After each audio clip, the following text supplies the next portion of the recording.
क्या चर्चा किया था?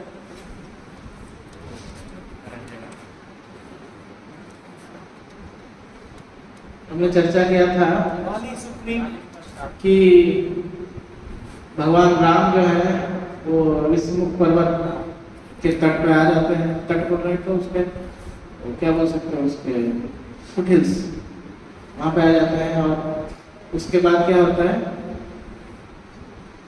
उसके बाद जो है सुग्रीव जो है जब भगवान राम और लक्ष्मण को देखता है तो वो डर जाता है। तो वो सोचता है कि शायद बाली ने किसी गुप्तचर को भेजा है, और वो सोचता है कि या तो मैं इनको आक्रमण करता हूँ तो भाग जाता हूँ। तो ऐसे असमंजस में रहता है।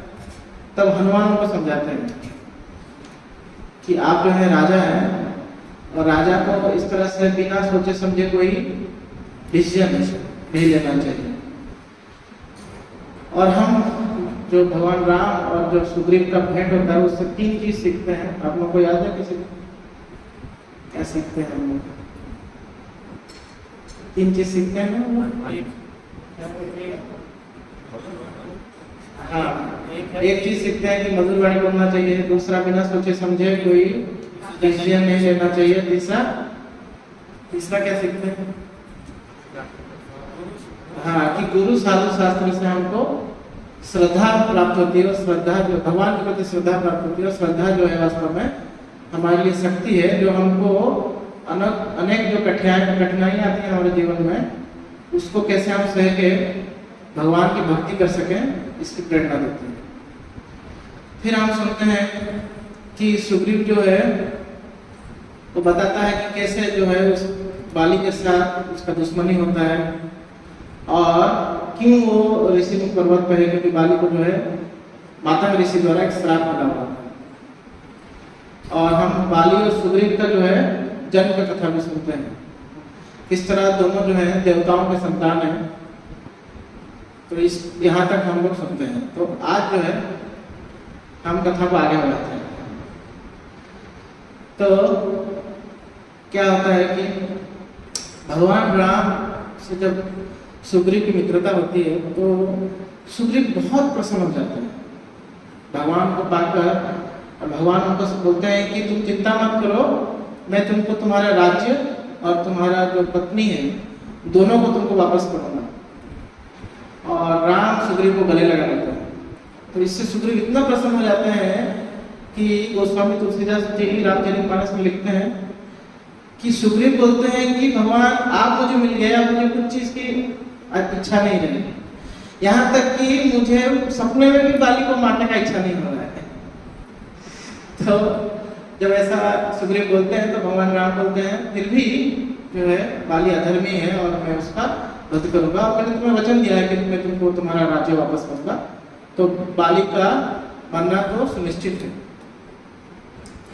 तो सुग्रीव बोलता है कि भगवान बाली बहुत बलशाली है, तो मैं उसके भय, उसका जो शक्ति है उसके भय से इतना भयभीत हूँ, इतना डर गया हूँ कि आप जो है मुझे बाली को मारने से पहले आप मुझे थोड़ा सा आपका बल का परिचय दिखाइए। तो सुग्रीव वास्तव में जो है वो यहाँ पे शुद्ध भक्त का परिचय नहीं देते। हम जैसे भगवान कृष्ण की लीला में जो बाल है उनके बारे में जब देखते हैं तो पूर्ण तरह से भगवान पे निर्भर थे, उनको किसी चीज का कोई भय नहीं था। लेकिन सुग्रीव जो है वो जो है उनको थोड़ा भय रहता है बाली से, और भगवान को बोलते हैं कि आप मुझे अपना बल का परिचय दीजिए। तो भगवान राम बोलते हैं ठीक है तुम बताओ। सुग्रीव बोलते हैं कि बाली ने जो दुंदुभी नाम का राक्षस था उसको 4 मील दूर मार के फेंक दिया था। आप जो है एक पैर से अगर उसको 800 हाथ दूर, 800 हाथ का माप होता है, उस जमाने में माप होता था, अभी भी कहीं कहीं गाँव में होता है। तो ये 800 हाथ दूर माप तक अगर फेंक देते हो तो मैं मान जाऊंगा कि जो है आप बहुत बलशाली हो। तो भगवान राम एक ही लात से वो जो दुंदुभी का जो हड्डी था उसको कितना दूर फेंकते हैं, तो कहीं पे लिखा है कि 800 योजन दूर फेंक देते हैं। तो सुग्रीव जो है उसको देख के अचंभित हो जाता है, लेकिन फिर भी वो क्या बोलता है मालूम है? सुग्रीव बोलता है कि ये जो हड्डियां हैं, जब बाली ने दुंदुभी को मारा था तो उसके अंदर मांस था, और उसके अंदर जो था ब्लड था उसका, तो भारी था, लेकिन अब ना मांस है ना उसका ब्लड है, तो और ये सूख गया है। कितने साल बीत गए इस बात को, तो ये सूख गया है, तो ये बहुत क्या हो गया है, बहुत हल्का हो गया, इसलिए आपको एक दूसरा जो है टेस्ट देना पड़ेगा आपके बल का। भगवान प्रणाम बोलते हैं ठीक है, हम होते तो विचलित हो जाते हैं, क्या तुम मेरा टेस्ट ले रहे हो, लेकिन भगवान राम को कुछ फर्क नहीं पड़ता, बोलते हैं ठीक है। सुग्रीव बोलता है कि बाली जो है 7 जो साल के पेड़ एक के बाद एक लगे हुए थे, तो बोलता है कि ये 7 जो साल के पेड़ हैं इनको एक साथ वो छेद कर लेता था, और उसने इतना इसको कई बार किया है इस तरह से छेद। तो आप अगर कोई एक को भी छेद कर लेंगे तो भी मैं मान जाऊंगा कि आप बाली को हरा सकते हैं। तो भगवान राम जो है अपना जो कमान है उससे एक तीर निकालते हैं, और तीर को जब छोड़ते हैं तो वो 7 के 7 जो साल के पेड़ है उनको भेद देता है, और वो तीर जो वहां पर रुकता नहीं है, वो नीचे के जो 7 लोग हैं उनको भी भेज देता है, पाताल लोक तक चला जाता है, और पाताल लोक से फिर से भगवान राम का जो कमान है उसमें आ जाता है, और उसके लिए बस उसको 1 घंटा से भी कम समय लगता है। ऐसा वाल्मीकि रामायण में लिखा है। तो उसको देख के सुग्रीव एकदम भुचक्का रह जाता है। तो मैं बोलता है भगवान अब तो मुझे पूरा विश्वास हो गया है कि आप बाली को हरा सकते हैं, आसानी से हरा सकते हैं। तब क्या होता है, तो भगवान राम जो है वो बोलते हैं सुग्रीव को कि ठीक है, तुम अब बाली को युद्ध के लिए ललकारो, अब समय मत गवाओ और जाओ और बाली को युद्ध के लिए ललकारो। तो सुग्रीव भगवान राम को प्रणाम करता है और आगे बढ़ चलता है। भगवान राम, लक्ष्मण ये आदि ये लोग सुग्रीव के पीछे पीछे आते हैं। भगवान राम बोलते हैं कि तुम युद्ध के लिए ललकारो, जब वो युद्ध करने के लिए आएगा तो मैं पेड़ के पीछे से उसको बाण से आघात करूंगा, उसको मार दूंगा। तो सुग्रीव बोलता है ठीक है। तो सुग्रीव जाता है और किष्किंधा, बहुत दिन बाद किष्किंधा पहुंचता है। उसके अंदर एक भय भी रहता है और एक सुकून भी रहता है कि भगवान राम है, मेरी रक्षा करेंगे। तो दोनों चीज उसके अंदर रहता है।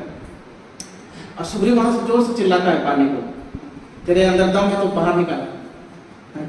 और तो बहुत उल्टा सीधा बोलता है, ललकारता है बाली को। तो बाली जो है आ जाता है और सुग्रीव को देख के बोलता है कि बहुत दिन बाद तुझे मारने का अवसर मिला है, तो आज तो बड़े तेरी धुलाई करूंगा। और फिर दोनों में एक दूसरे शुरू हो जाता है। दोनों ही महान योद्धा थे, दोनों तो कुछ साधारण बानर तो थे नहीं, देवताओं के संतान थे। बहुत घनघोर युद्ध होता है, लेकिन बाली जो है फिर भी बल में सुग्रीव से काफी ज्यादा शक्तिशाली था और सुग्रीव को काफी पीटता है। सुग्रीव सोचता है कि अब भगवान राम जो है बाण चलाएंगे, तीर चलाएंगे, लेकिन बहुत पिटाई खाने के बाद सुग्रीव को जब लगता है कि और पिटाई खाऊंगा तो मेरी मृत्यु यहाँ हो जाएगी, तो सुग्रीव वहां से क्या करता है, भागने लगता है। तो बाली वहां पीछे से चिल्लाता है, डर को क्यों भाग रहा है? सुग्रीव को सुनता नहीं और भाग के फिर से ऋषिमुख पर्वत पे आ जाता है। तो फिर भगवान राम, लक्ष्मण आदि ये लोग भी दूसरे दिशा से पहुंच जाते हैं, वहां पर पहुंच जाते हैं। और सुग्रीव भगवान राम की तरफ देख के बड़ा आतुर होकर बोलता है, पूरा खून से लथपथ हो गया था सुग्रीव। और सुग्रीव राम को बोलता है कि मैं तो समझा था कि आप जो है बाली को मारने वाले हैं, लेकिन आपने मुझे वहां भेज दिया और आपने बाली को नहीं मारा। क्यों ऐसा आपने किया मेरे साथ? तो सुग्रीव जो है भगवान राम को कुछ ज्यादा अपशब्द नहीं कहता है, लेकिन फिर भी वो उनको प्रश्न पूछता है कि ऐसा क्यों किया आपने? मैं तो समझ रहा था आप मेरे मित्र हैं, तो आपने ऐसा क्यों किया? भगवान राम बताते हैं, वो बोलते हैं कि तुम और बाली, तुम दोनों में देखने में कोई अंतर नहीं है। तुम्हारा शरीर एक जैसा है, तुम्हारा चेहरा एक जैसा है, तुम कपड़े भी एक जैसे पहने हुए थे। सर पहने थे कि नहीं पहने थे पता नहीं, लेकिन भगवान राम को ऐसा बोलते हो। तो मुझे समझ में नहीं आया कि बाली कौन है और सुग्रीव कौन है, और मैं ये डर से तीर नहीं चला रहा था कहीं बाली के बदले में तुमको लग जाता तो सारा जो हमारा जो कार्य है वो व्यर्थ हो जाता। तो सुग्रीव भगवान राम के इस उत्तर से प्रसन्न हो जाते हैं। प्रसन्न मतलब उनको एक सांत्वना मिल जाता है। और सुग्रीव जो है भगवान राम को पूछते हैं तो अब क्या करें। राम बोलते हैं लक्ष्मण को कि बोलते हैं कि झाड़ रहता है पास में, उसका नाम होता है गजपुष्पी। गजपुष्पी नाम का झाड़ होता है, बहुत सुंदर झाड़ था, उसमें बहुत छोटे छोटे फूल होते हैं। तो मैंने तो झाड़ देखा नहीं है, लेकिन ऐसा वाल्मीकि रामायण में लिखा है कि बहुत सुंदर झाड़ रहता है, बहुत सुंदर फूलों से वो झाड़ जो है उसमें से निकल रहे रहते हैं। तो लक्ष्मण उस झाड़ को लेके आ जाते हैं और भगवान राम जो है उसको सुग्रीव के गले में डाल देते हैं और बोलते हैं कि अब जो है ये जो फूल की माला है, गजपुष्पी का फूल का माला है, ये तुमको बाली से अलग थलग रखेगा।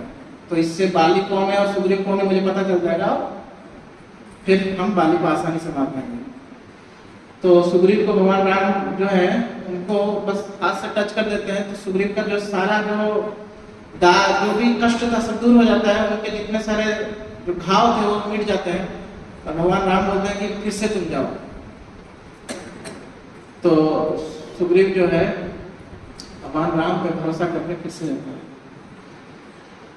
जाता है। अब रात के समय में जाता है, तो रात के समय जाता है और फिर से बाली को ललकाने लगता है। जैसे ही ललकाता है तो बाली जो है अपने पत्नियों के साथ अपने जो गुफा में सोया हुआ था, तो अचानक से उसका नींद खुलता है, फिर से आ गया, ये फिर से पिटने के लिए आ गया, ऐसा बोलता है। तब जो तारा थी उनकी पत्नी, वो बहुत बुद्धिमान थी, वो बाली को रोक देती है, बोलती है कि आप मत जाइए।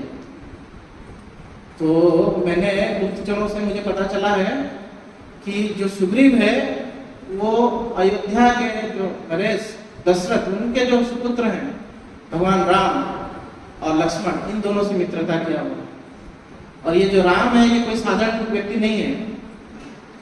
तो बोलता है कि उनकी जो शक्ति है, तारा ऐसा बोलती है कि उनकी जो शक्ति है भगवान राम की, ये इंद्र से भी ज्यादा है। और इनका जो तेज है ये उसके समान, उस आग के समान है जो ब्रह्मांड जब नाश होता है, जो आग प्रकट होती है, तो उसके समान उनका तेज है। तो आप मेरी बात मानिए, आप मत जाइए। और ये राम जो है ये बहुत ही दयावान व्यक्ति है। तो आप अगर सुग्रीव से मित्रता कर देंगे तो राम आपको क्षमा कर सकते हैं। तो आप जाइए, सुग्रीव आपको बहुत प्रेम करता है, तो आप सुग्रीव से मित्रता कर लीजिए। लेकिन बाली जो है टिपिकल घमंडी व्यक्ति जैसे होता है, तो बाली उसी तरह से वहां पे बिहेव करता है। वो बोलता है कि देखो मेरा कोई कुछ बिगाड़ नहीं सकता। और दूसरा चीज, दो चीज बाली बोलता है ठीक है, अगर तुम बोलते हो कि बहुत दयावान है और हमेशा धर्म के पथ पे चलते हैं, तो मैं तो अधर्मी नहीं हूँ, सुग्रीव अधर्मी है, तो भगवान मुझे क्यों मारेगा, राम मुझे क्यों मारेगा, मुझे मारने का कोई सवाल ही पैदा नहीं। तो हम सब उसी तरह से हैं। हमको कभी भी कोई कुछ, हमारा कोई भी करीबी अगर कुछ सजेशन देता है तो हम क्या बोलते हैं, तुमको क्या पता, मैं सही हूँ, पता है ना। बहुत बार हम ऐसा करते हैं। तो कभी कभार हमारे जो करीबी लोग अगर हमको कुछ सजेशन देते हैं कि ये सुन लीजिए थोड़ा सा, तो हमको जो है उनका बात बात सुनना चाहिए। कई बार हमारे लिए बहुत उपयोगी होता है। हमारे जो गुण है उसको कई बार बहुत खराब गुण है हो सकता है, तो सुधर जाता है उससे। लेकिन बाली जो है वो सुनता नहीं था।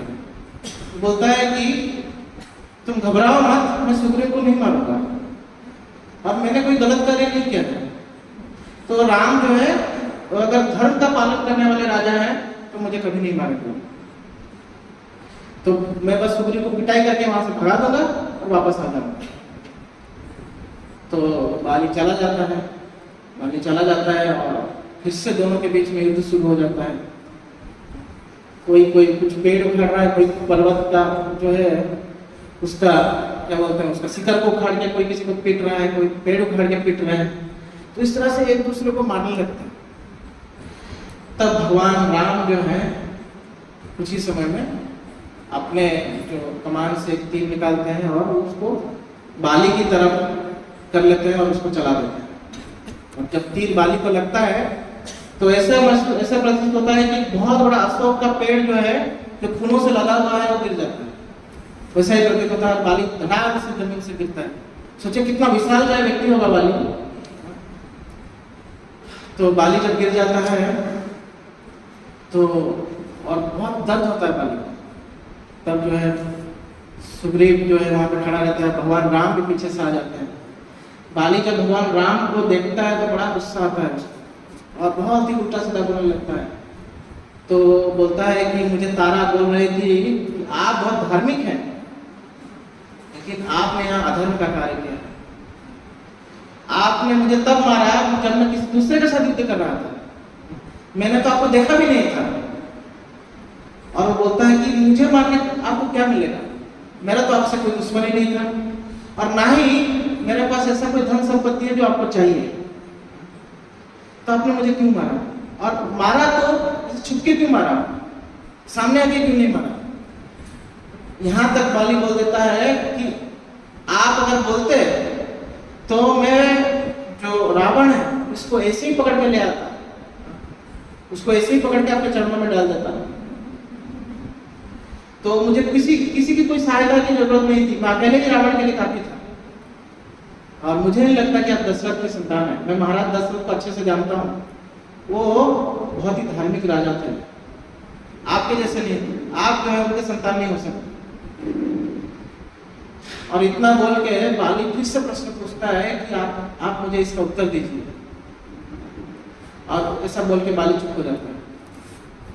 तब राम जो है तो बड़ा विनम्र होकर बोलने लगते हैं, बोलते हैं कि लगता है आपके बल के साथ साथ आपका बुद्धि भी जो है वो क्षय हो रहा है, वो भी कम होता जा रहा है। तो बोलते हैं कि आप धर्म की बात कर रहे हैं, वास्तव में ये पूरा विश्व जो है वो महाराज भरत द्वारा शासित है और महाराज भरत जो है बहुत ही धार्मिक राजा है। देखिए भगवान राम कितने, देखिए एक तरह से विनम्र है, वो अपना नाम नहीं लेते, वो बोलते हैं कि कौन राजा है तो अपने छोटे भाई का नाम लेते हैं और बोलते हैं कि जो अयोध्या के नरेश है वास्तव में पूरा विश्व के नरेश है। तो उस तरह से किष्किंधा भी उनके ही शासन के अंदर आता है और क्योंकि वो धार्मिक राजा है तो उनका प्रतिनिधि होने के नाते मेरा भी कर्तव्य है कि धर्म की रक्षा करना। और तुम जो हो, क्योंकि तुमने, तो वहां पे भगवान राम बोलते हैं कि देखो एक पुत्र, आज्ञाकारी शिष्य और एक छोटा भाई, ये तीनों ही संतान समान माने जाते हैं और उस हिसाब से सुग्रीव जो है तुम्हारे लिए पुत्र समान है। और तुमने क्योंकि सुग्रीव की पत्नी को जो है हर लिया, इसलिए तुमने जो है अपने पुत्रवधि को हरने के समान है। तो इसीलिए तुमको जो है तुम आताताई हो और आताताई होने के नाते तुमको मृत्यु दंड ही देना चाहिए।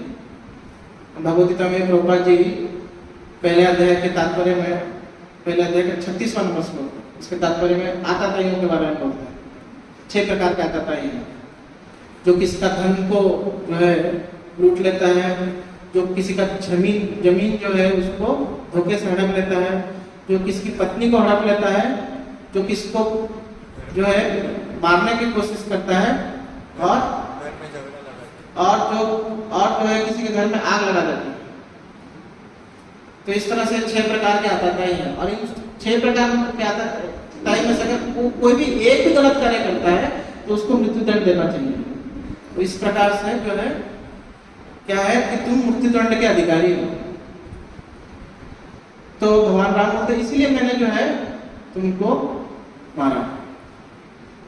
और फिर भगवान जो है दूसरा कारण देते हैं। दूसरा कारण क्या देते हैं कि बोलते हैं कि तुम बोल रहे हो कि मैंने तुमको छुप के मारा है, तो याद रखो कि तुम जो है जानवर हो, तुम एक बानर जो एक जानवर होता है और जानवर की जो है शिकार किया जाता है, उसके साथ युद्ध नहीं किया जाता।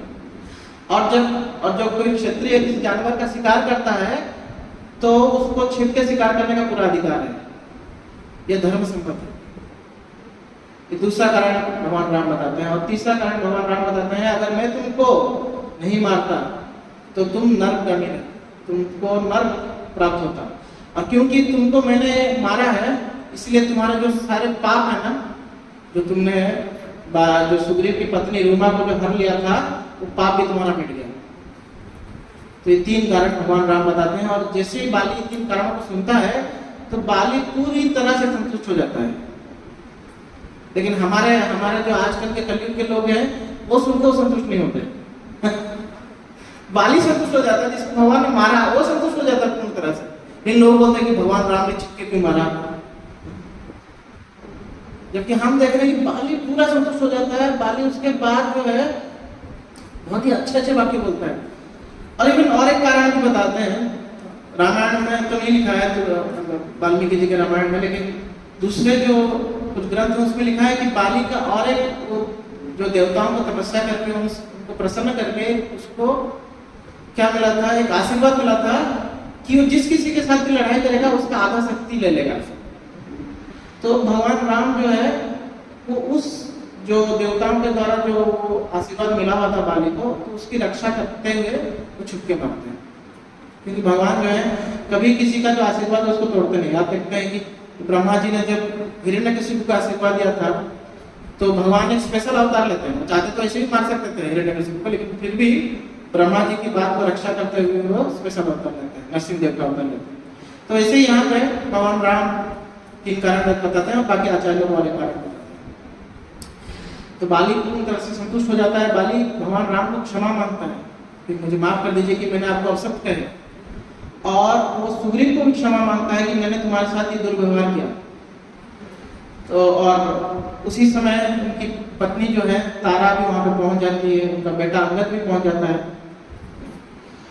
तो जो बाली है वो सुग्रीव को बोलते हैं कि अब जो है मैं आपको राजा घोषित करता हूँ किष्किंधा का, और मेरा जो बेटा है अंगद वो युवराज बनेगा, और आपके अंडर रह के ही, आपके अधीन रह के ही सेवा करेगा। और भगवान राम को बोलता है कि आप जो है सुग्रीव और ये अंगद इन दोनों को लक्ष्मण और भरत समान ही देखिए।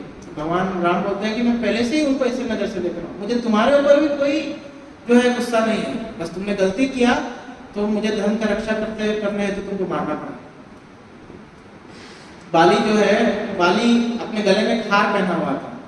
हार जो है सोने का हार था, उसको उनके पिता इंद्र ने दिया हुआ था। बाली बोलता है कि जब तक ये हार मेरे गले में रहेगा तो मेरे को मृत्यु प्राप्त नहीं होगी। तो सुग्रीव को बोलता है कि सुग्रीव तुम ये हार ले लो, ताकि बाली वहां पे अंगद को भी दे सकता था, लेकिन वो हार जो है सुग्रीव को देता है। उसके अंदर सुग्रीव के प्रति जो भी घृणा थी सब कुछ मिट जाता है,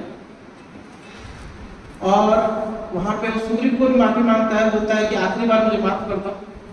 और अपनी पत्नी तारा को बोलता है कि आप जो है अब आप सुग्रीव की शरण में जाइए। और अंगद को भी बोलता है कि हे बालक, तुम जो है तुम भी अपने चाचा सुग्रीव को मेरे जैसा ही मानो और उनकी सेवा करो, और तुम जो है सुग्रीव के साथ मिलके भगवान राम का जो कार्य है माता सीता को खोजने का, उसमें सुग्रीव की सहायता करो। इस प्रकार से बाली अंगद को देखते हुए भगवान राम को स्मरण करते हुए जो है अपने शरीर को त्याग कर देता है।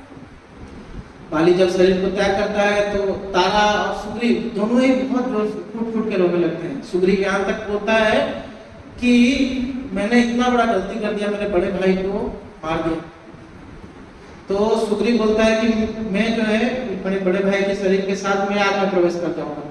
और वहां पे तारा भी यही बोलती है कि मैं अपने पति के वियोग में नहीं रह सकती, मैं भी जो है आग में प्रवेश कर जाऊंगी। तो भगवान राम वहां पे दोनों को समझाते हैं, बोलते हैं कि आप जो है सुग्रीव को बोलते हैं कि आपके बड़े भाई ने जो कहा उसका पालन कीजिए, उससे वो ज्यादा प्रसन्न होगा।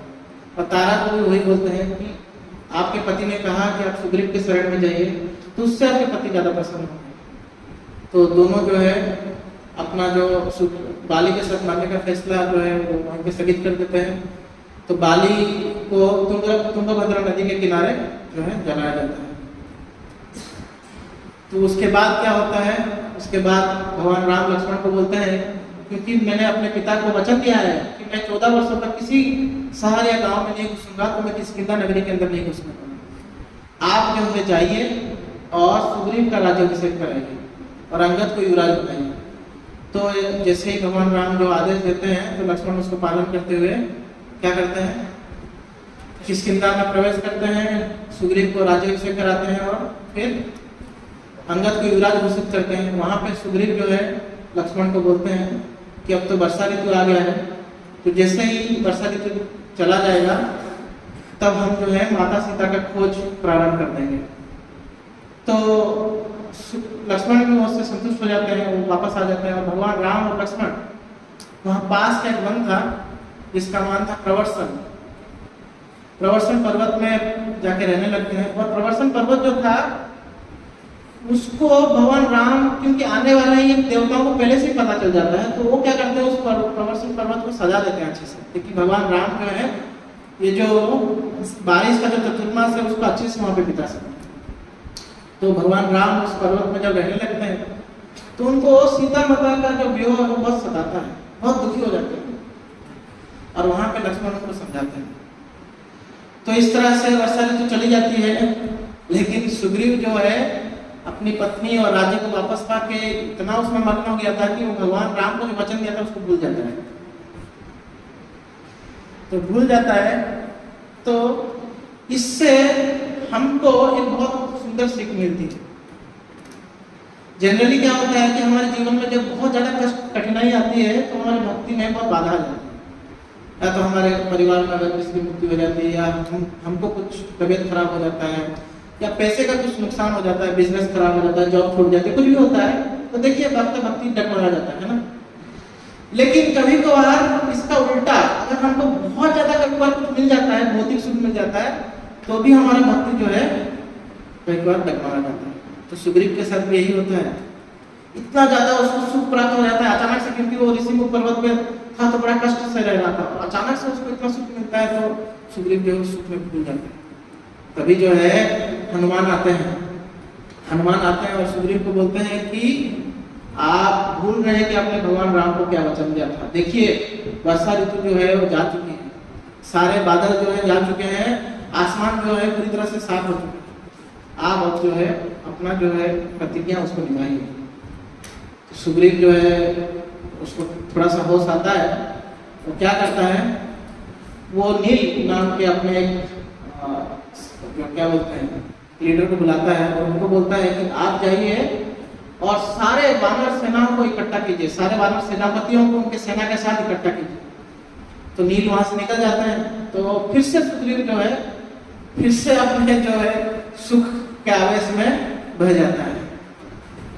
तो फिर कुछ दिन जाते हैं तो भगवान राम यहाँ पे जो बहुत व्याकुल हो रहे थे, तो लक्ष्मण को बोलते हैं कि देखो लक्ष्मण, बारिश का समय तो बीत गया लेकिन सुग्रीव का कोई नामो निशान नहीं है। तो अचानक से उनको बहुत क्रोध आ जाता है। क्रोध आ जाता है, भगवान राम उस क्रोध के आवेश में बोलते हैं कि सुग्रीव को बता दो कि बाली को जो बाण से मैंने मारा था वो बाण अभी भी मेरे पास है। तो उसको थोड़ा जाके ये समझा दो, अभी भी मेरे पास हो सकती है कि मैं किसी का भी विनाश कर सकता हूँ। तो जब लक्ष्मण इसको सुनते हैं वो भी क्रोध के आवेश में आ जाते हैं। तो भगवान राम जो है लक्ष्मण को जो क्रोध के आवेश में देखते हैं तो भगवान राम शांत हो जाते हैं और लक्ष्मण को बोलते हैं कि लक्ष्मण तब क्या बोलता है कि मैं अभी जाके सुग्रीव का विनाश कर दूंगा। तो भगवान राम बोलते हैं कि नहीं शांत हो जाओ, बस उसको ये समझा दो जाके कि उसको क्या करना चाहिए, उसने क्या प्रतिज्ञा ली थी और उसको इस समय क्या करना चाहिए। तो जो लक्ष्मण है वो प्रवर्सन पर्वत से निकलते हैं और तुरंत किष्किंधा जाके पहुंच जाते हैं। और जैसे ही लक्ष्मण को क्रोध के आवेश में किष्किंधा के जो बाकी नगरवासी देखते हैं तो उनमें हलचल मच जाती है। तो जब वानर सेना भी उनको देखता है तो वो भी डर के मारे इधर उधर भागने लगते हैं। तब अंगद के पास एक खबर पहुंचती है कि लक्ष्मण जो है वो क्रोध आवेश में आकर जो है किष्किंधा नगरी के द्वार पर खड़े हैं। तो अंगद जो है तुरंत ही सुग्रीव के पास जाता है और सुग्रीव वहां पे अपने शराब पी के अपना मस्त मग्न था। तो अंगद जो है सुग्रीव को उठाता है, बोलता है कि जो है लक्ष्मण यहाँ पे आ चुके हैं, तो आप ज्यादा देर मत कीजिए, आप जाके उनको क्षमा मांगिए। तो सुग्रीव जब ऐसे सुनता है तो उसको बहुत भय लगता है, तो खुद तो जाता नहीं है, तारा को भेज देता है। तो उसको पता था कि तारा बहुत समझदार है, तो तारा जो है मेरी रक्षा करेंगे। तो तारा वहां पे लक्ष्मण के पास जाते हैं। तो लक्ष्मण जब तारा को देखते हैं, कभी स्त्री को देखते हैं, तो लक्ष्मण ज्यादा कुछ बोल नहीं पाते। लक्ष्मण बोलते हैं कि सुग्रीव को बता दो कि मृत्यु का द्वार, जिस द्वार से हमने बाली को भेजा था, वो द्वार अभी भी खुला है। तो तारा बोलती है कि हे लक्ष्मण, हे सुमित्रा नंदन, ये जो सुग्रीव है ये वास्तव में एक वानर है। कई ऋषि मुनि जो है उनको जब इस तरह से कुछ सुख मिल गया तो उनका तपस्या छूट गया। तो सुग्रीव तो एक वानर है, तो उससे भी गलती होगी। तो आप जो है चिंता मत कीजिए, सुग्रीव जो है ऑलरेडी इससे पहले ही जो नील नाम के एक हमारे सेनापति को उसने भेजा है और सारे वानर सेना को बुलाया है। तो बहुत जल्द ही ये वानर सेना जो है वो यहाँ पे आ जाएगी और भगवान राम का जो कार्य है वो उसके लिए वो लोग तैयार हो जाएंगे। तो देखिए सुग्रीव क्यों बच पाया, क्योंकि उसके पास हनुमान थे और तारा थी। नहीं तो सुग्रीव का जो है उसका मृत्यु सुनिश्चित था। तो यही हमारे साथ भी, हम भी जब भक्ति में बहुत ज्यादा सुख कई बार प्राप्त हो जाता है, भौतिक सुख प्राप्त हो जाता है, तो हम भी कई बार हो सकता है खिसकने का बहुत चांस है। कई बार भक्त लोग कहीं अमेरिका में जॉब मिल गया तो वापस आना ही उनका फिर आते ही नहीं है, और वहां भी भक्ति कर सकते हैं, लेकिन वहां पे भी वो क्या है भौतिक सुख में और डूब जाते हैं। तो इसके लिए क्या चाहिए, तो सुग्रीव के पास क्या था, साधु संग। तो हमारे लिए 3 चीज चाहिए। क्या है, साधु संग, सेवा और तीसरा चीज जो है साधना। 3 सा, संग, सेवा और साधना। तो साधना जो है, ये साधना जब करते हैं ये एक तरह से तपस्या है। तो ये जो तपस्या करते हैं तो हमको कितना भी भौतिक सुख मिल जाए, हमको ये समझ में ये रहेगा कि हम जो है हम सही में आत्मा और भगवान के क्या है नित्यांश।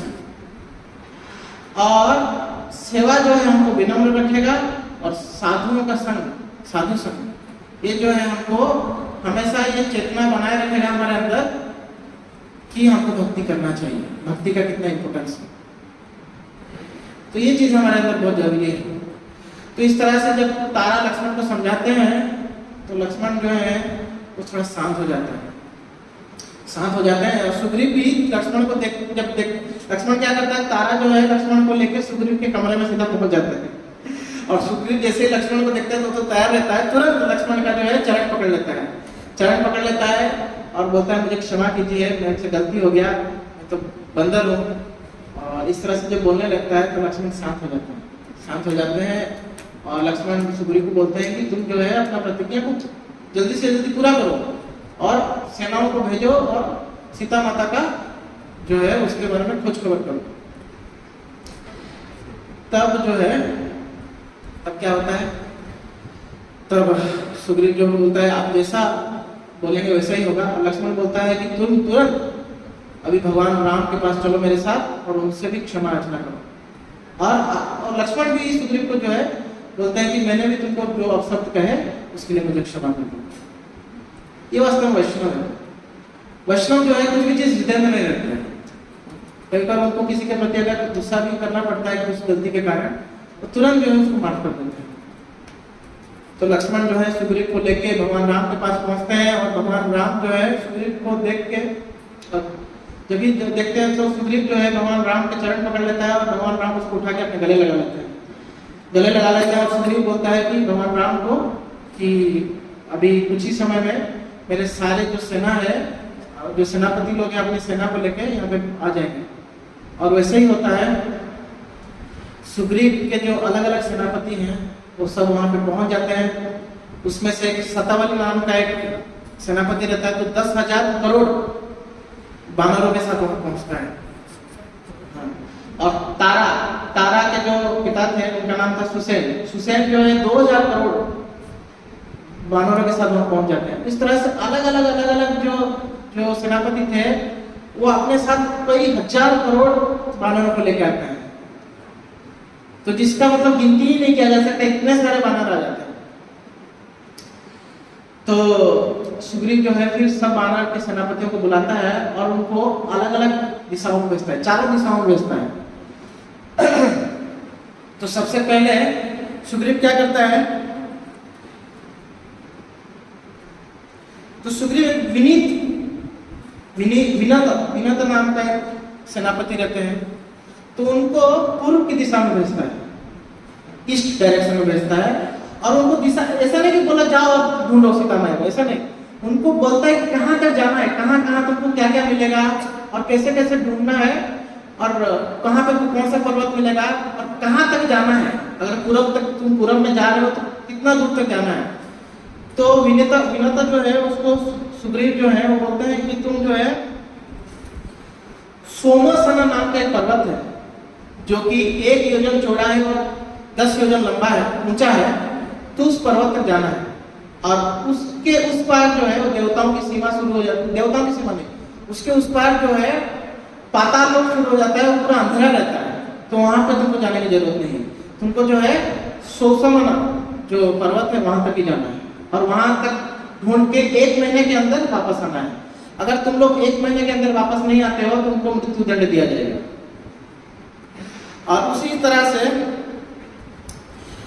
जो अंगद उनका जो भतीजा था और जो युवराज भी था, अंगद, हनुमान और नील, जो सबसे उनके जो विश्वासजनक पात्र थे, उनको वो दक्षिण दिशा की ओर भेजता है। क्योंकि कहीं से उनको खबर मिला था कि रावण जो है वो सीता माता को लेकर दक्षिण दिशा में गया था, तो उनको दक्षिण दिशा की ओर भेजता है। और जो है क्योंकि सबसे ज्यादा विश्वासजनक पात्र थे उनको, और उनको बोलता है कि तुम जो है तुमको दक्षिण दिशा का जो आखिरी छोर है कहाँ तक जाना है, तो ऋषभ नाम का एक पर्वत है वहां तक जाना है, उसके आगे नहीं जाना है, वहां से फिर वापस आना है।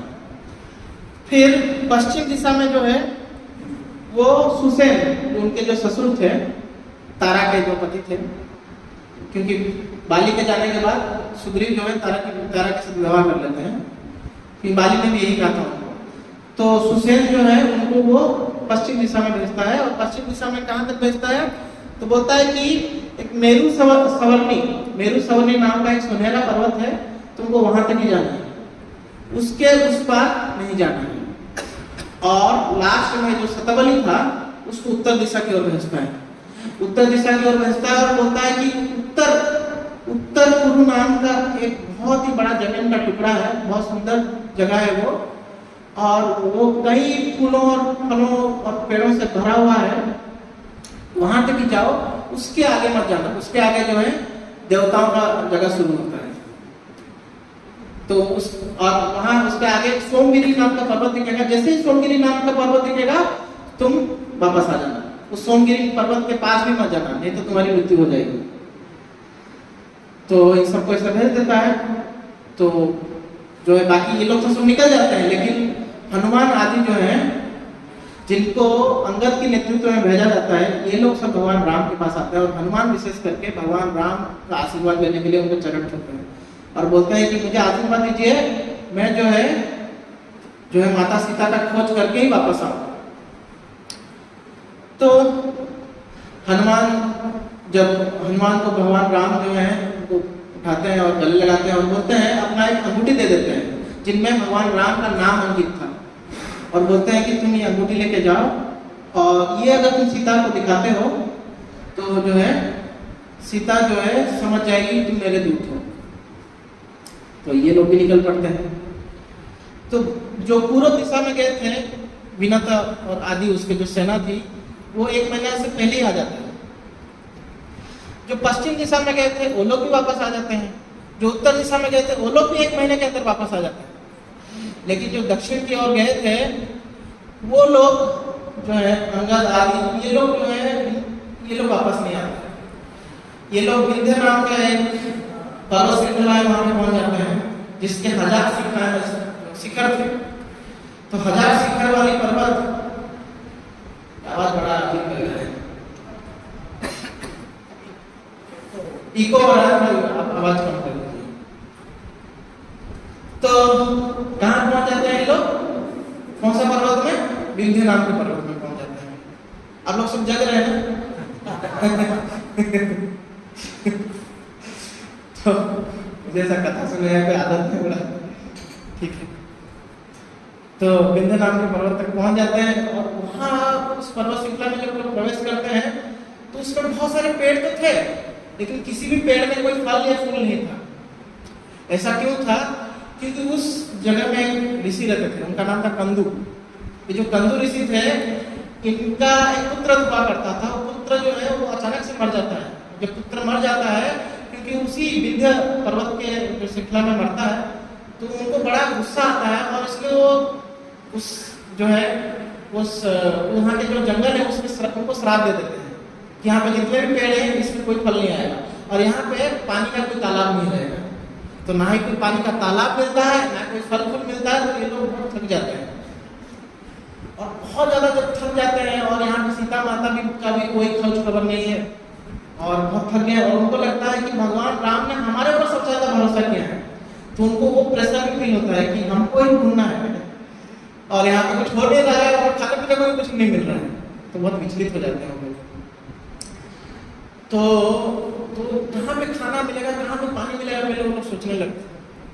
तो वहीं तभी वो लोग देखते हैं कि उस पर्वत में एक गुफा है, उस गुफा से जो भी पक्षी निकल रहा है ना, उस पक्षी के जो पर है वो जो है पानी से भरे हुए, उनसे पानी टपक रहा है।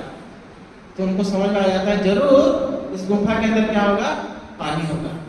तो सारे बानर जो हैं सोचते हैं कि हनुमान बोलता है चलो हम इस गुफा में देखते हैं जाके, क्योंकि उस गुफा को हनुमान ही ढूंढते हैं। बाकी सब जो है बहुत विचलित हो जाते हैं, लेकिन हनुमान भक्त थे तो उनको थोड़ा सा धैर्य रहता है, भक्त को ज़्यादा धैर्य रहता है।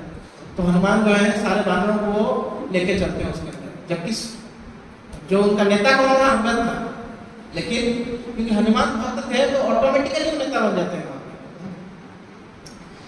तो लेके चलते हैं, तो जैसे इस गुफा में प्रवेश कर गया तो गुफा में पूरी तरह से अंधेरा था, कुछ नहीं दिख रहा था, एकदम घना अंधेरा, कुछ नहीं दिख रहा कहाँ पे क्या है। तो बानर को बहुत भय हो जाता है, तो सब एक दूसरे का हाथ पकड़ लेते हैं, हाथ पकड़ के धीरे धीरे चलने लगते हैं। और जैसे धीरे धीरे चलने लगते हैं तो कुछ दूर चलने के बाद अचानक से उनको बहुत जोर, मतलब बहुत ज्यादा लाइट दिखता है, बहुत ज्यादा उजाला दिखता है। तो सोचते हैं कि इतना ज्यादा जो रोशनी कहाँ से आ रहा है। तो उस रोशनी की दिशा से जब वो आगे बढ़ने लगते हैं तब वहां पे जब पहुंचते हैं तो आश्चर्य हो जाते हैं कि जो हमारे जो सारे पेड़ हैं वहां पे वो सुनहरे रंग के थे। बरगद का पेड़ है वो भी सुनहरे रंग का है और नारियल का पेड़ है वो भी सुनहरे रंग का है और बहुत एक सुंदर तालाब भी वहां पे जिसका पानी एकदम साफ है, कांच की तरह तालाब का पानी दिख रहा था। तो ये लोग बहुत खुश हो जाते हैं कि फल भी मिल गया और पानी भी मिल गया। तो ऐसा जब सोच रहे होते हैं तो हनुमान को एक योगिनी दिखती है जिसके शरीर से बहुत तेज निकल रहा था। तो ये लोग सब जो है पहले सोचते हैं कि हनुमान जी बोलते हैं कि पानी पीने से पहले ये लगता है इस जगह की जो है क्या बोल सकते हैं मालकिन है या केयरटेकर है या रखवाली करती है, तो हमको इनको पूछना चाहिए। तो बंदर लोग सोचते हैं कि चलो ठीक है, जो हनुमान बोलता है उसको सुन लेते हैं। हनुमान बोलता है कि आपको ऐसा नहीं पीना चाहिए बिना इनका पूछे। फिर हनुमान जो है धीरे से उस योगिनी के पास जाते हैं और उनको विनम्रता से पूछते हैं कि आप हैं कौन और आप यहाँ इस जंगल के बीचों बीच इस गुफा में क्या कर रहे हैं और ये गुफा इतना जो है अद्भुत कैसे है। तो योगिनी जो है अपनी आंखें खोलती हैं और हनुमान को बोलती है कि अच्छा आपने जो है पानी नहीं पिया, क्योंकि मेरा बिना अनुमति के यहाँ पे कोई भी फल या अगर कोई भी जल को कोई स्पर्श करता है तो उसकी मृत्यु हो जाएगी। तो वो बोलती है कि मेरा नाम है स्वयं प्रभा। वास्तव में ये जो गुफा है इसको माया नाम के एक दानव ने बनाया था। माया दानव के बारे में हम सुने हुए हैं, महाभारत में उसका नाम कबर में आता है। तो इसको माया दानव ने बनाया था। तो माया दानव इसको बनाने के बाद क्या होता है कि वो बोलता है कि यहाँ पे हेमा नाम की एक अप्सरा जो है वो यहाँ पे आके रहने लगती है और वो मैं उसकी सखी हूँ। तो हेमा जो है वो यहाँ पे कुछ देर रहती है और यहाँ से चली जाती है और मुझे यहाँ पे बोलती है कि तुम यहाँ पे रहो। तो तब से मैं यहाँ पे रुकी हुई हूँ और मेरा कुछ भी कोई कुछ इच्छा नहीं है बस मेरा एक ही इच्छा है कि मैं भगवान को इस जन्म में प्राप्त करना चाहती हूँ, इसीलिए मैं जो है तपस्या में कर रही हूँ। तो हनुमान को बोलते हैं कि आप और ये बानर सारा यहाँ का जो फल है वो खा सकते हैं, पानी भी पी सकते हैं। तो ये लोग पूरा पानी पी लेते हैं, जो भी फल है वो खा लेते हैं, और एकदम से उनको जब सब एकदम तंदुरुस्त हो जाते हैं तो सोचते हैं कि अब जो है हमको आगे बढ़ना चाहिए। सीता माता का खोज, जब उसके खोज में अब हमें आगे बढ़ना चाहिए। तभी क्या होता है कि स्वयं प्रभा बोलती है कि आप अपनी इच्छा से इस गुफा में अंदर तो आगे नहीं, बाहर नहीं जा सकते, आपको जाने के लिए मेरा सहायता लगेगा, इसलिए आप लोग सब जो है अपनी आंखें बंद कर दीजिए, आंखें बंद कर दीजिए और मैं आपको बाहर पहुंचा दूंगा। तो सारे बानर जो है अपने आंख में अपना हाथ डाल देते हैं, ऐसा हाथ डाल के क्या करते हैं, अपनी आंखों को बंद कर देते हैं और कुछ ही क्षण के अंदर ही वो समुद्र के तट पे आ जाते हैं। जब समुद्र के तट पे आ जाते हैं तो तभी जो है इस समय तक पूरा 6 सप्ताह बीत गए थे, मतलब 1 महीना से ज्यादा हो गया था। 1 महीना से ज्यादा हो गया था। समुद्र को देख के अंगद जो है और विचलित हो जाता है, बोलता है एक तो 6 सप्ताह हो गए, तो अब तो हम वापस नहीं जा सकते, क्योंकि वापस जाएंगे तो सुग्रीव हमको मार देगा और ना ही हमको सीता मिल नहीं रही, तो हम करें क्या। तो सुग्रीव को बहुत बुरा भला बोलने लगता है कि सुग्रीव वास्तव में उसके वजह से सब हो रहा है।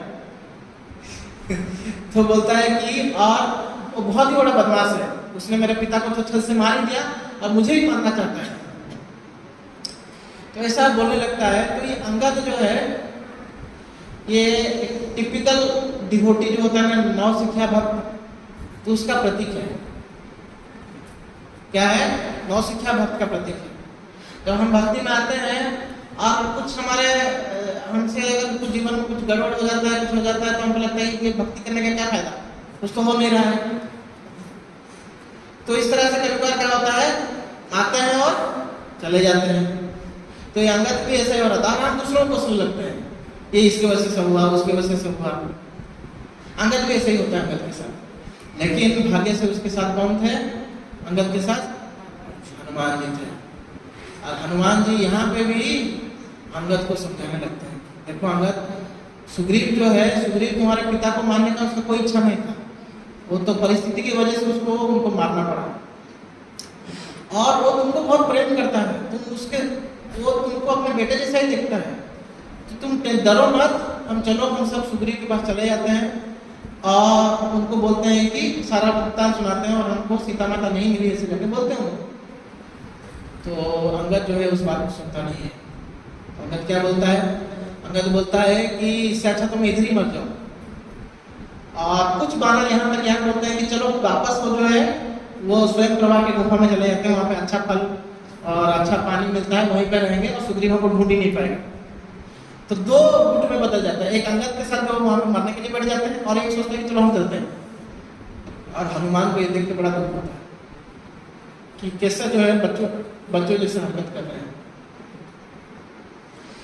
तभी अंगद जो है वो बोलता है, अचानक से वो बोलने लगता है कि इससे अच्छा तो जटायु था, जो कम से कम सीता माता को बचाते बचाते तो मारा, और हम लोग को देखो, हम तो सीता माता को ढूंढ नहीं पाए और यहाँ पर मरने के लिए बैठ गए हैं। तो उसी समय संपाति नाम का एक गिद्ध था, वो क्या ऊपर से देख रहा था, वो बड़ा खुश हो रहा था बानरों को देख के। वो बहुत बुढ़ा गिद्ध था, मतलब बहुत बुढ़ा हो गया था। तो जब ये बानरों का सुनता है कि लोग बोलते हैं कि हम लोग जो है यहाँ अभी हम लोग जो है अनशन में बैठेंगे, हम कुछ खाएंगे पिएंगे नहीं और मरने तक यहाँ पे रहेंगे, तो सोचता है कि अभी मुझे इनको मारना भी नहीं पड़ेगा और मुझे खाना भी प्राप्त हो जाएगा, ये लोग अपने आप ही मरने वाले हैं और ये लोग मरने के बाद मैं इनको खा जाऊंगा, ऐसा सोच रहा होता है। तभी अंदर जो है जटायु का बात बोल देता है। जब जटायु का बात बोलता है तो संपाति जो है तुरंत वो वहां से बोलने लगता है कि तुम लोग है कौन, और जटायु के बारे में तुमको कैसे पता चला, और जटायु की मृत्यु कैसे हो गई। तो ये लोग जब गिद्ध को देखते हैं कि अरे ये कौन है भाई, इतना खतरनाक दिखने वाला गिद्ध है, तो वो लोग बोलते हैं तुम कौन हो। तो संपाति बोलता है कि मैं जटायु का बड़ा भाई संपाति हूँ, अब तुम मुझे बताओ कि जटायु को कैसे मारा गया। तो पूरा दृष्टांत सुनाते हैं कि जब रावण सीता माता को ले रहा था तो जटायु जो है वहाँ पे आ जाता है, जटायु आ जाता है, सीता माता को बचाने का प्रयास करता है, वहीं रावण को खत्म कर देता है। तो जटायु का मृत्यु का खबर सुन के संपाति जो है बहुत दुखी हो जाता है, दुखी हो जाता है और बोलता है अंगद को कि तुम जो है वो पर्वत के ऊपर, विंध्या पर्वत का एक शिखर पे बैठा रहता है, बोलता है कि मुझे नीचे उतारो और मैं जो है ये जो समुद्र का पानी है उससे मेरे भाई को तर्पण करना चाहता हूँ, ऐसा बोलता है। तो मेरे पर नहीं है, तो अंगद बोलता है कि ठीक है। अंगद उनको नीचे लेके आता है और अंगद उनको पूछता है कि आपके पर कैसे नहीं है, पर किधर गए? तो संपाति बोलता है जब मैं और जटायु जवान थे तो हमारे अंदर बहुत शक्ति थी, तो जब ये इंद्र जो है, इंद्र जब वृत्रासुर का वध कर देते हैं तो हमको मन करता है कि इंद्र को पीटने का मन करता है, तो हम जो है इंद्र को पीटने के लिए स्वर्ग लोग चले जाते हैं और इंद्र की खूब पिटाई करने के बाद हमको मन करता है कि चलो सूर्यदेव को जो है ललकार के देखते हैं। जब हम दोनों सूर्यदेव को ललकारने के लिए जाते हैं तब क्या होता है, जब सूर्यदेव के पास जाते हैं तो सूर्य की रोशनी से और उनकी जो अग्नि से जटायु जो है वो बेहोश हो जाता है। जैसे जटायु बेहोश होता है तो मैं जटायु को अपने आंचल में भर लेता हूँ और जब आंचल में भर लेता हूँ तब क्या होता है, जो सूर्य का जो अग्नि है वो मेरे दोनों पंख को जला देता है और जैसे मेरे दोनों पंख को जला देता है तो मैं इस पर्वत पे आके गिरता हूँ।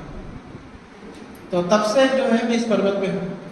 लेकिन मुझे एक ऋषि जिनका नाम था चंद्रमा, वो ऋषि मुझे मिलते हैं और वो मुझे समझाते हैं, मुझे आत्मज्ञान प्रदान करते हैं। आत्मज्ञान प्रदान करने के बाद मुझे बोलते हैं जब सीता का खोज करते हुए कुछ बानर इधर आएंगे और जब तुम उनको सीता के बारे में बताओगे, सीता किधर है, जब उसके बारे में बताओगे तो क्या हो जाएगा, तुम्हारे पास फिर से आ जाएंगे। तो वो बोलता है कि भले ही मेरे पर नहीं है लेकिन मैं अपने आंखों से बहुत दूर तक देख सकता हूँ। तो वहां पे बोलता है कि मैं अभी देख पा रहा हूँ कि सीता जो है इस समंदर के उस पार लंका नाम की एक नगरी है जो कभी कुबेर का बसेरा था और जिसको कौन बनाए थे, तो जो देवताओं के जो कारीगर हैं विश्वकर्मा, उन्होंने इसको सोने से बनाया था। तो सुग्रीव को भगाकर अभी जो राक्षस राज जो रावण है वो उधर रहता है और उसने अपने वाटिका में सीता को रखा हुआ है। तो आप लोग में से कोई जो जंप करके इस समंदर, ये समंदर जो है 100 योजन पार है, 100 योजन के उस पार जो 100 योजन लंबा है और 100 योजन के उस पार जो है लंका नगरी है। जो 100 योजन कूद के जा सकता है तो उसको भेजिए और सीता माता का खबर लीजिए।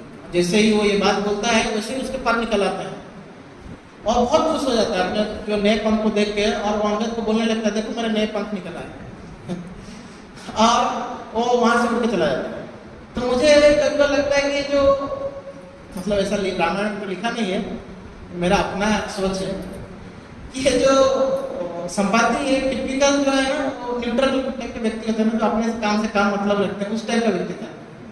उसका पर निकल आया, उसीलिए शायद उनको वो ये बात बता रहा था और जैसे पर निकल गया वहां से निकल गया मतलब वो इतना शक्तिशाली था, इंद्र को हरा सकता है तो वो और कुछ मदद कर सकता था और कुछ नहीं किया। जैसे ही पर उनको बोला पर आया, चला गया उड़ के आराम से। तो फिर जो है तो सब लोग सोचने लगते हैं कि अब इसको पार कौन करेगा।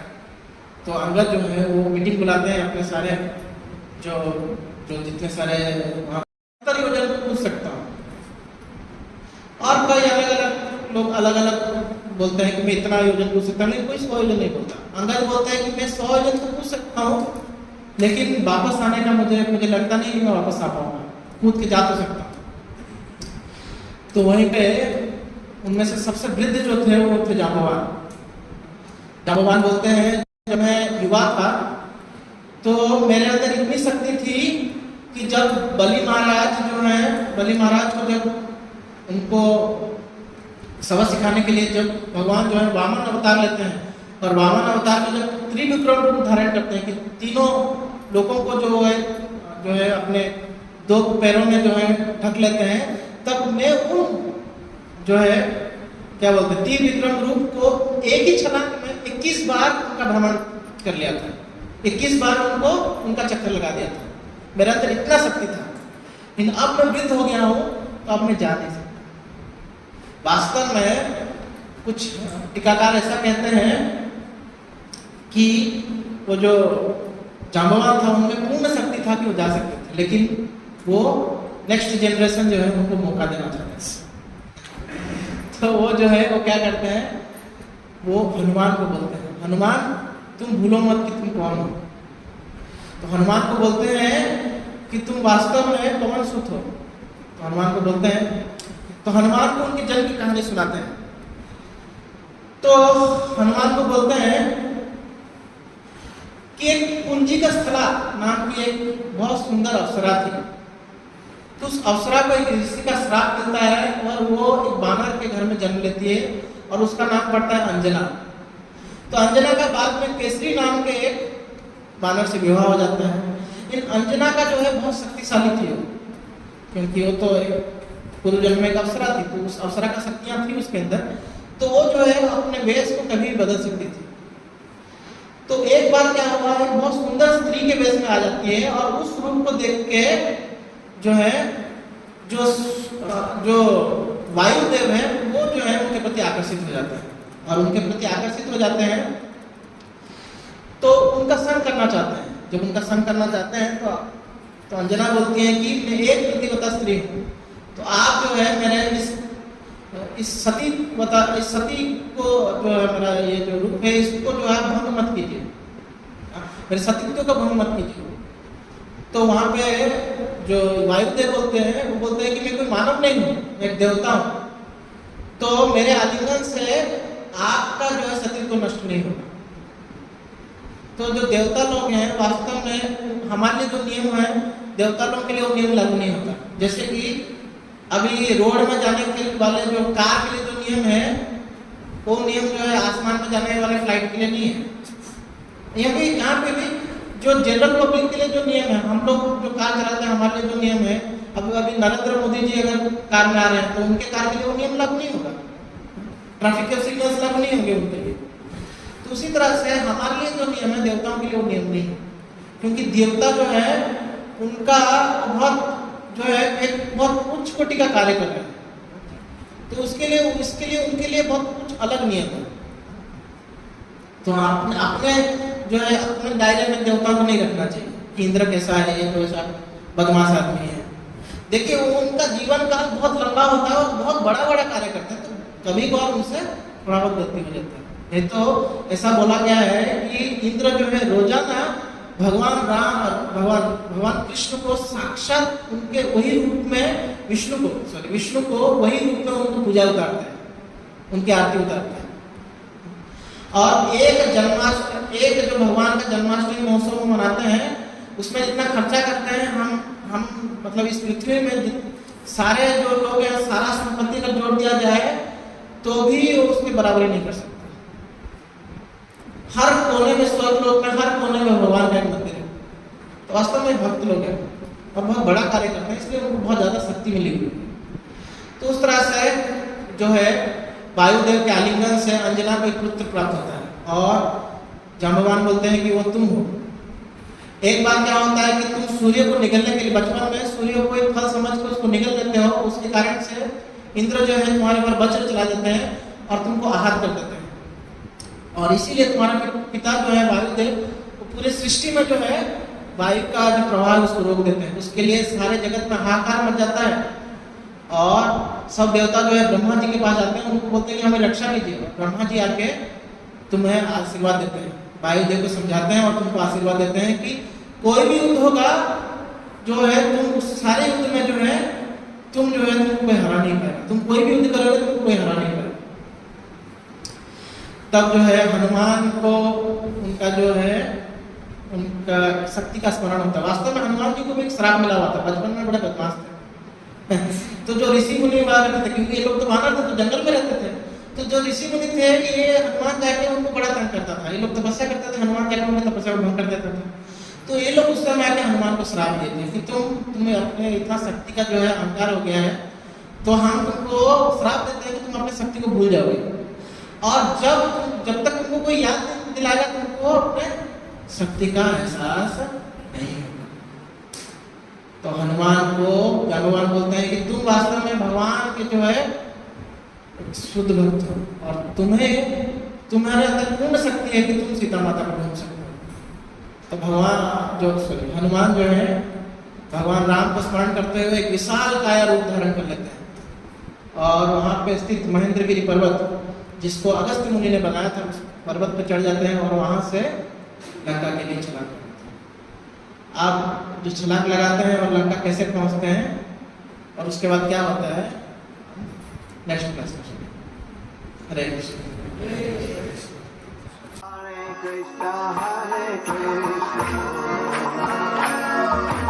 Krishna Krishna